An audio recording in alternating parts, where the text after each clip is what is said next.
Level 99 has opened in Disney Springs, and it actually looks pretty cool. Let's take a little look at it and see if maybe this place could actually overcome the curse of Disney Quest. Let's talk about it today on That Park Place. Caro, this is a place in Disney Springs. It's called Level 99. And it just opened, had a new ribbon cutting thing. This is it's a bar and a restaurant, but it also has like these crazy like challenges that you can do. We see the CEO running the axe gauntlet here, which I'm assuming those are not real axes, but I would love it if they were. They look like they're made of foam. It's okay. Yeah. So this was the official ribbon cutting ceremony that they just did on June 29th. For the sneak peek, it's opening to the public on June 29th. So on Monday, it'll be open. In a nod to the venue's signature axe run game, the traditional scissors were swapped out for a ceremonial axe. Fabricated by the Level 99 team in Massachusetts. Level 99 founder and CEO Matt Duplessis, chairman of the board Ron Shake, yeah, okay, and Disney Springs Vice President Debbie Hart and Megan Crosby. See, those are fun names to say. Vice President operating participants Walt Disney Company cut the ribbon together. Duplessis then stepped straight into the axe run course, becoming the first player to run it at the new venue. And there you see him running the axe gauntlet. WWE Magic was on site for the event, and we'll have a full play test overview and review coming soon. But speaking of the ceremony, he reflected on the origins of Level 99, what the Disney Springs opening means to him personally, and for Disney fans, his background makes the partnership particularly fitting. Before founding Level 99, Duplessis helped pioneer the modern escape room industry and later ran a design and production company whose clients included the Smithsonian and Walt Disney Imagineering. He also began his career in Orlando, with the first major project being Disney's Animal Kingdom Lodge, which is a really, really nice hotel. This is a full circle moment for our team. I started my career back in Orlando, my first major project in the industry 26 years ago. He described Level 99 as a direct response to the dominance of digital entertainment, as we wanted to create places where people put down their phones, they get up off the couch, and they play together. People crave real experiences. We believe they want real space with real people and real fun. You are wrong, sir. They do not want that. They want screens, and I saw a whole movie about it. You like trained us to like want dopamine from a screen, and now you're like, okay, put the phone down. Like, yeah, put the phone down and dodge these axes. He added that the team brainstormed thousands of ideas over multiple years to develop 75 unique challenges in the portfolio, with 63 of those now installed at Disney Springs, the most of any Level 99 venue. Level 99 designs and builds all its games in-house at a production facility in Massachusetts. Of course, they're probably Red Sox fans, and continues to rotate new games into its venues on a regular basis. The Sox! On the Disney partnership specifically, Duplessis said it carried real meaning. Yes, he's very happy he's working with Disney. Good for you. But is it good? So WWE Magic also has a review of Level 99. So this is what the outside of the building looks like. That looks pretty cool. That does look entertaining. It has a very striking design to it for sure. Before we get into this, I want to bring up what I said at the beginning with the curse of Disney Quest. So this was once Disney Quest. It was Disney Quest for a very, very long time. Disney Quest was like an interactive arcade area. It was this concept that Disney had developed that they wanted to roll out nationwide for these like indoor theme parks, essentially. They had the thing where you can like make your own roller coaster and then ride it. They had virtual reality games, which was like in the 90s, so they were like really herky-jerky. But they had a whole lot of really cool stuff. Disney Quest closed within the last 10 years or so, and they changed this venue into the NBA experience. And it crashed harder than an NBA player trying to get a foul shot. Like, it fell flat on its face, did not come back after the shutdowns for the COVID pandemic. And the building has just kind of sat empty ever since. Now they've got Level 99 in there. So we're going to see if there is actually a curse left by Disney Quest. If this is going to take down yet another thing, or if Level 99 could actually be here to stay. So it says this is a positive review because it deserves one. So let's take a look at what they said. The venue. That's a cool looking bar. Look at that. We love circular bars here. Yeah. It says if you visited Disney Quest or the NBA experience, the space will feel familiar. Level 99 retains the two-story layout of the former building, but what's inside feels completely different. The venue is visually interesting from the moment you walk in. Bright, bold artwork and large-scale graphics fill the space. It's energetic and inviting without feeling overwhelming. Art is genuinely integral to the Level 99 experience here. Not just decoration, more than 40 original pieces are installed throughout the venue, each placed by the artists themselves. That's horrifying. This face. I don't want to be anywhere near that. I don't want to be like on something and see that. Look at this. Yeah, and then you got like this shark with the top hat on, and like I don't like that at all. Art is subjective, guys. It's subjective. It really is. My goodness.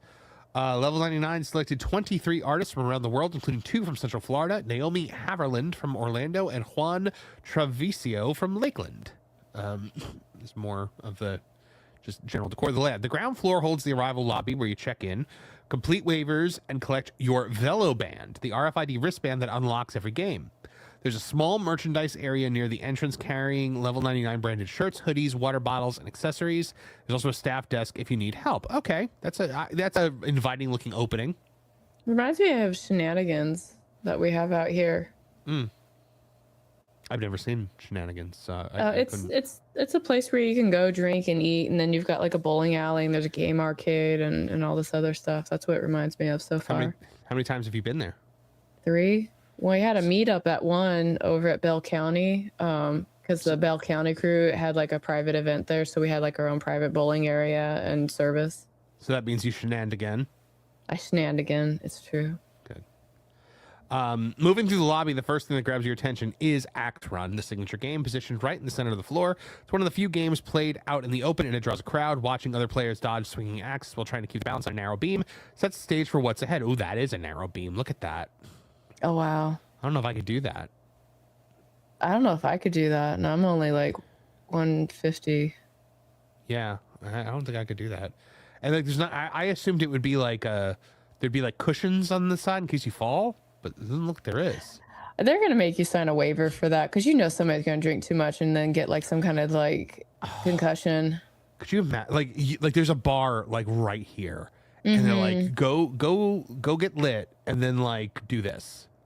The one side of the ground. That's how they tell if you can drive home. They're like, you have to go through this axe gauntlet before you can get in your car.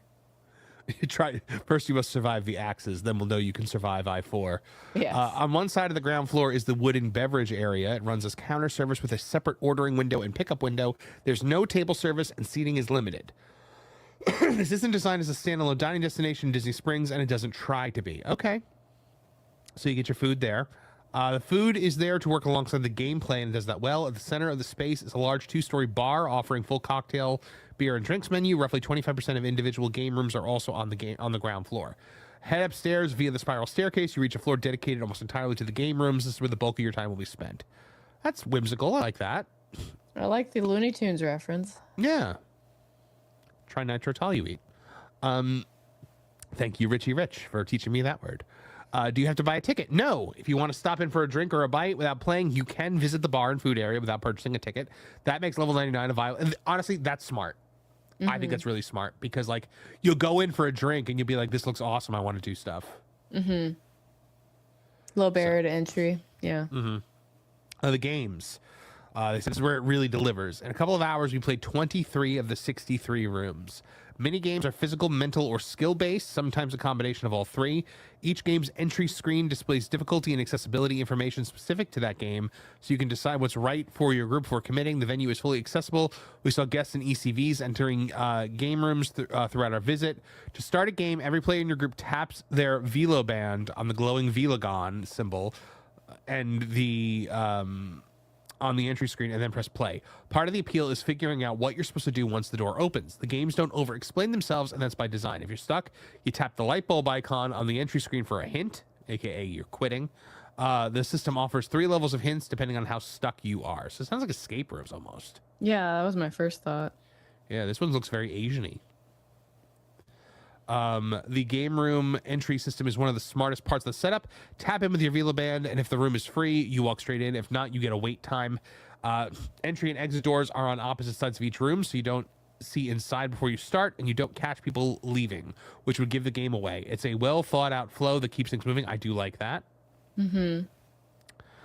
Games run about 1 to 4 minutes each. That length is exactly right. You never feel bored or stuck, and the rapid turnover means everyone in your group will find things they love and want to repeat, unlike a traditional escape room, where a single puzzle can stall an entire group for a long stretch. Level 99 keeps momentum going. If a game isn't clicking, you move on. If you love one, you play it again.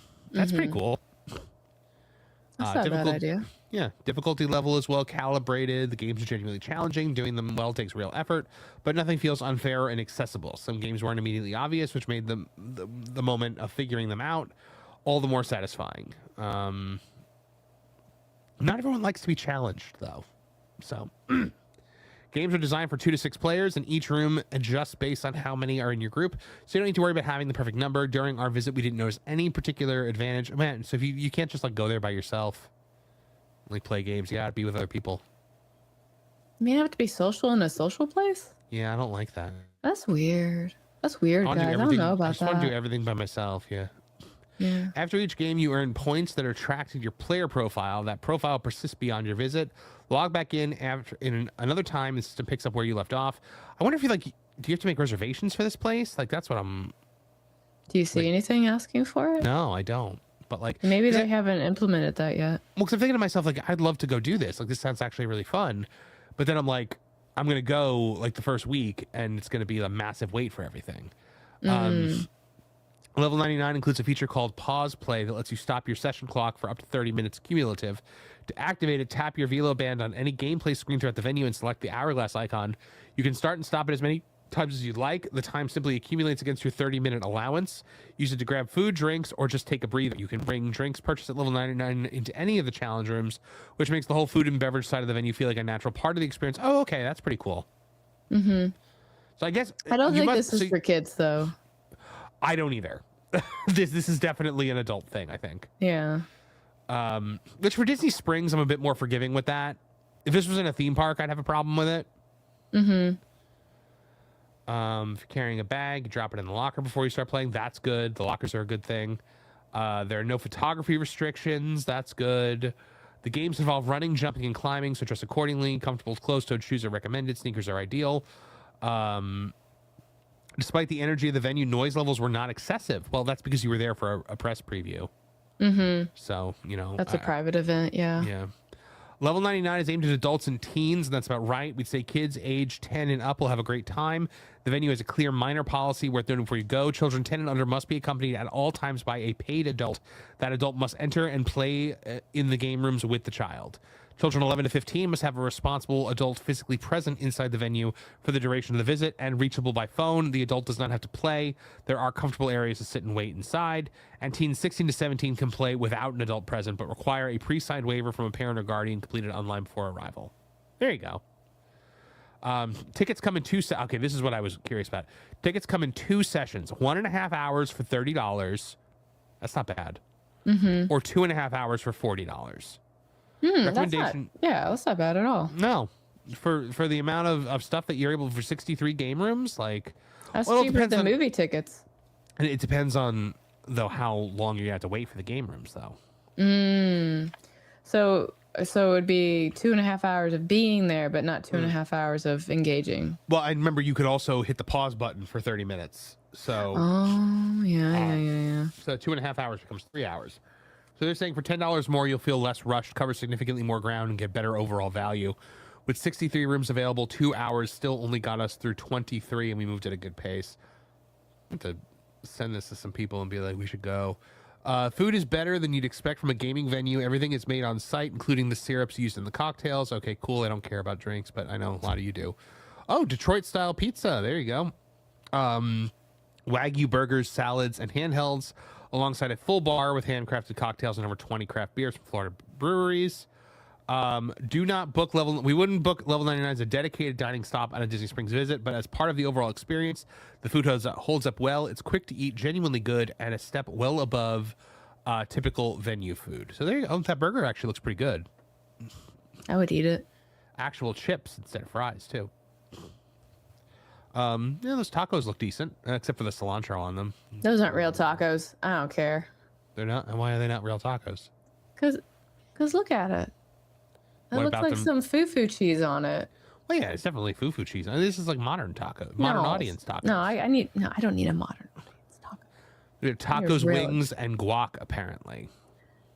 That looks tiny too. Way too cilantro. It looks tiny. Oh, that's the Detroit pizza. Okay. Wow, that's small too. Well, can't be great at everything. I mean, I don't know. You haven't do you think those are like bites, or I assumed each of those is like a full piece of pizza. I have a sneaking suspicion I know how big that tray is, and it's about that big. Hold on, I can't actually see you do that again. Oh, okay. Yeah. Yeah, I could see that. It'd be like a personal... that would be enough for me, but if I have to share that, wouldn't that be like a personal pan-sized pizza? Almost, yeah. But usually when we order pizza, we're ordering it for more than one person. So I guess I'd like to see how much this costs. They do that thing with the drinks in the pouch. So I don't spill my drink on people. I guess that's thoughtful. That is pretty thoughtful. Level 99 is fully indoors and air conditioned, which makes it an ideal choice on a hot Florida afternoon or during one of the frequent summer rainstorms. All right, pretty cool. You can book a specific date and time slot in advance. Okay, there you go. At level99.com, which is the best way to guarantee your preferred session, particularly during the busy summer period. Walk-up entry is also available, though availability will depend on how busy the venue is. Given this is a brand new opening at Disney Springs in peak summer, booking ahead is strongly recommended. So for groups and private events, Level 99 does offer group bookings. Check level99.com for details. There are no multi-visit discounts or annual pass pricing at this stage. Exciting. Yeah. Honestly, I would go to this. And I think this is a thing that could succeed.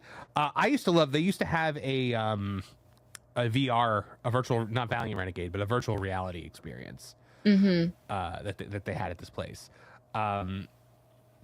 It was, you basically could, it was a Star Wars one, and there was a Marvel one and a Wreck-It Ralph one. The Star Wars one was actually really fun. It was the only one I always wanted to do the Marvel one, but I was always with people that wanted to do the Star Wars one. So essentially you're dressed as stormtroopers and you're invading Darth Vader's castle, and it was just a lot, you had the blasters. It was a lot of fun until the end when Darth Vader shows up, and everything would go dark and you just hear the breathing all of a sudden, and you'd get the existential horror of trying to fight Darth Vader and not be Luke Skywalker, because Luke Skywalker fights him just fine, but for anybody else it's like a horror movie. And yeah, so we are not Luke Skywalker. Yeah. So you start shooting at him, and he blocks all of your shots, and then he breaks your gun with the Force, and then you have to run. That is the correct response. We were told not to throw the guns because apparently at a certain point in time, when Vader would break the guns with the Force, people were throwing the guns at him, despite the fact that he's not really there. I respect that fear response, though. Mm-hmm. But so this was so you were walking through a fully immersed maze essentially, and then the virtual reality would. But one time I went in, and the virtual reality was not correctly synced. Oh no! So I ran toward a door and ran right into a wall. Full speed. Yeah, it wasn't good. But then there'd be an R2 unit, an R2 droid sitting there, and I'd go to put my hand on its dome thinking it's not actually there, and it would actually be there. Oh, that's kind of cool though. Yeah, so in the room where you are, there's a statue of it. What you don't realize though as you go through is there is a member of the staff that would go through with you. They just don't say anything. They're just there to make sure that you don't do anything stupid. But so apparently when people were throwing the gun, they were unknowingly throwing it at the cast member. Oh no, that poor person. Yeah. Fighting for their lives. Yeah. But yeah, it was fun. It doesn't exist anymore. It closed down. I couldn't believe that it closed down too. It was just really, really cool. But there you go, Carol. Level 99, opening on Monday. Can it survive the curse of Disney Quest? Honestly, at this point, I think it might be able to. You guys be the judges on that. Comment in if you go to Level 99. Let us know what you thought. Thanks for watching That Park Plays News. For more information, consider checking out www.thatparkplace.com. And don't forget to subscribe, share, like, and send this out on your favorite social media accounts.